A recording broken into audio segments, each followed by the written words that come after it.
জলে ভাসা পদ্মপাতা, তার উপরে আলতো পায়ে এদিক ওদিক হেঁটেই চলেছে একটি পুরুষ জলময়ূর। কিন্তু কি তার উদ্দেশ্য? শুধুই খাবার সংগ্রহ করাটা এই পুরুষ জলময়ূরের মুখ্য উদ্দেশ্য নয়।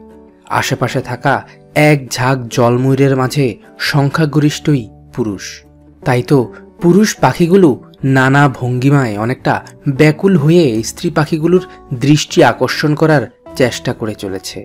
সঙ্গিনী খোঁজার এই প্রতিযোগিতায় কিছু পুরুষ জলময়ূর সফল হয়েছে, আর যারা নিজেদের বংশবিস্তারের জন্য সঙ্গিনী খুঁজে পায়নি তাদের আরও কিছুটা সময় অপেক্ষা করতে হবে। যাক, ভিডিওতে প্রথম দেখানো এই পুরুষ জলময়ূরটি নানা ছলা কলায় ভুলিয়ে ভালিয়ে একটি সঙ্গিনীকে রাজি করাতে পেরেছে।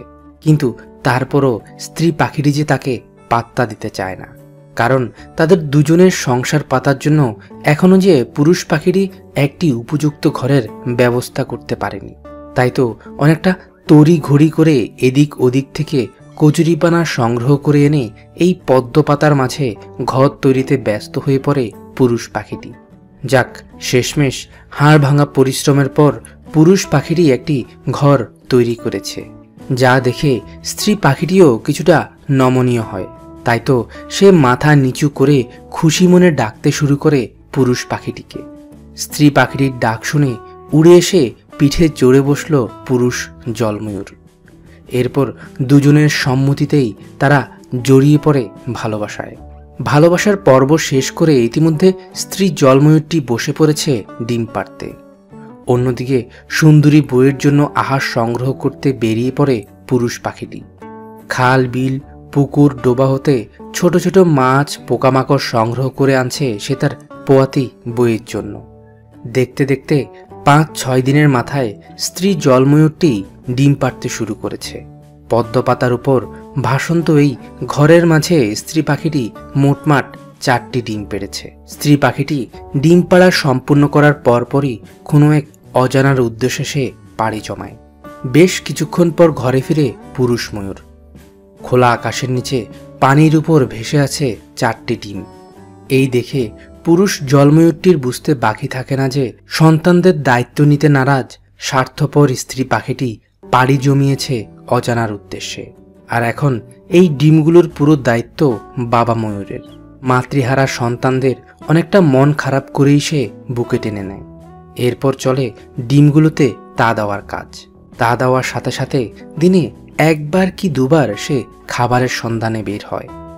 আর বাকিটা সময় ধরতে গেলে না খেয়ে পুরুষ পাখিটি ডিমগুলোতে তা দিয়ে যায়। কিন্তু কথা হলো, স্ত্রী পাখিটি তার স্বামী সন্তানদের ফেলে কোথায় গেল? চলুন দেখে আসা যাক। স্ত্রী জলময়ূরটি ডিমগুলোর দায়িত্ব পুরুষ পাখিটিকে বুঝিয়ে এসে আবারও পাড়ি জমিয়েছে এই জলময়ূরের ভিড়ে। এখন তার উদ্দেশ্য অন্য কোনো পুরুষ জলময়ূর।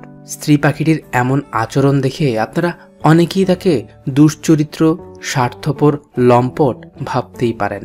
কিন্তু কি কারণে স্ত্রী পাখিটি এমনটা করেছে তা জানার আগে চলুন পুরুষ পাখিটির কি হাল অবস্থা তা দেখে আসা যাক।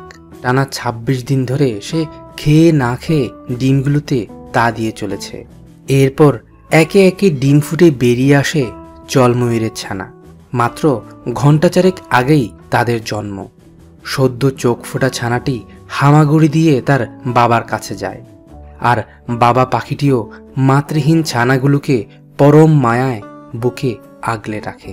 অন্যদিকে আপনারা যে স্ত্রী জলময়ূরটিকে স্বার্থপর লম্পটার দুশ্চরিত্র ভাবছেন, সে এখন অন্য এক পুরুষ জলময়ূরের সংসারে ইতিমধ্যে আবারও ডিম পাড়ার প্রস্তুতি নিচ্ছে।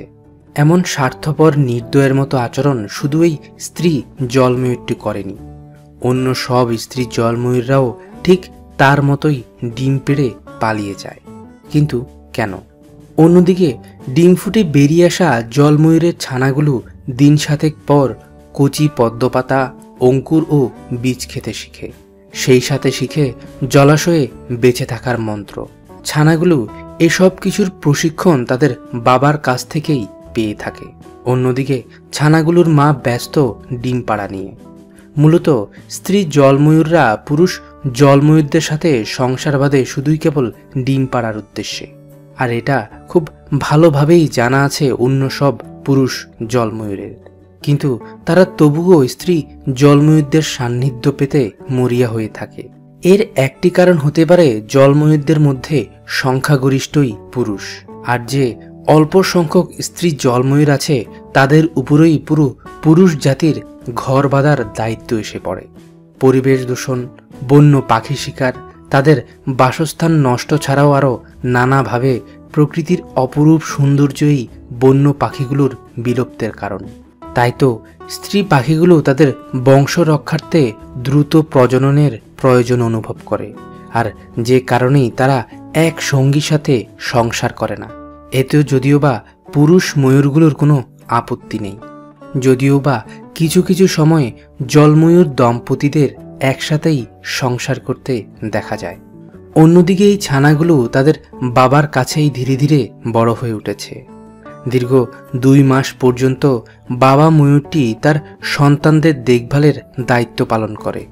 এরপর তারা যখন পুরোপুরি নিচ থেকে জলাশয়ের মাঝে বেঁচে থাকার উপযুক্ত হয়ে ওঠে, তখন বাবা ময়ূরটি পাড়ি জমায় সেই এক ঝাঁক জলময়ূরের সমাবেশে। উদ্দেশ্য অন্য কোনো স্ত্রী জলময়ূরের দৃষ্টি আকর্ষণ। এদিকে ধীরে ধীরে বেড়ে ওঠা ছানাগুলো যখন পুরোপুরি প্রাপ্তবয়স্ক হয়ে উঠবে, তখন তারাও প্রকৃতির নিয়মেই বাবা মা হবে। আর এভাবেই পদ্মপাতার মাঝেই চলে জলময়ূরদের জীবনচক্র।